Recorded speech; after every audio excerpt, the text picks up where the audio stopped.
understand that prior to Roe v. Wade, Cook County Hospital had an entire ward, 17 beds. It was called the septic abortion ward.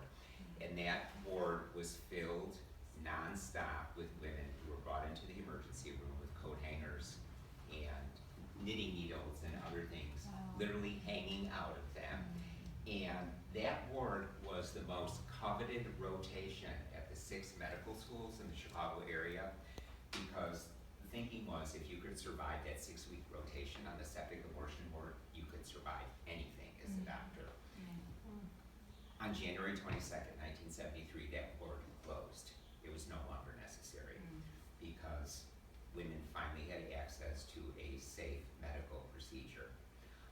In addition, I don't think that the population at large, maybe some people in this room don't realize that close to 40% of American women will have at least one abortion in their lifetime. And allow me to do the math for you. That's 55 million American women that are alive today will either have had or will have an abortion in her lifetime.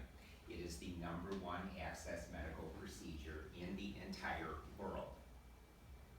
Say that one more time. Yeah, 55 million American women alive today either will have had or will have an abortion. Medical abortion is 9 times safer than a tonsillectomy, 12 times safer than childbirth, and an abortion through RU46 is safer than an Advil. So we have the most access medical procedure in the world.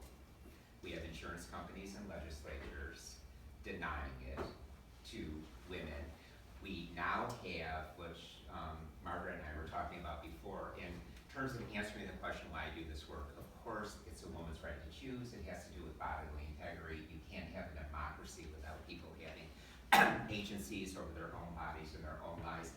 But just the pure public health aspect of this issue, it should be compelling enough, which is, we know it's not even disputable that when women are allowed, given the opportunity to space their pregnancies, the outcomes are so dramatic.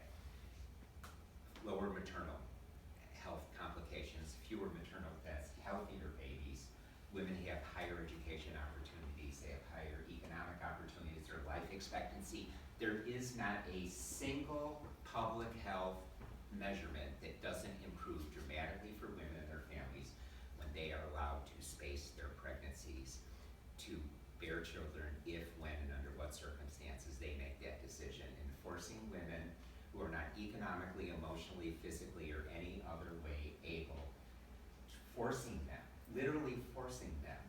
A 15-year-old who becomes pregnant and carries a pregnancy to term has 1/3 of 1% chance of getting a college education. And I think everyone in this room knows what a college education means. 1/3 of 1%. 1%, yes. That's crazy. Yes, 1/3 of 1%.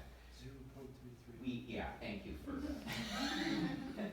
So we know what the impact of this is, and I was telling Margaret before that I don't know if any of you heard about the 2015 study that took place in Colorado and St. Louis, where in each place I see a head shaking here. They gave 3,000 women for 5 years access to the birth control of their choice at no cost.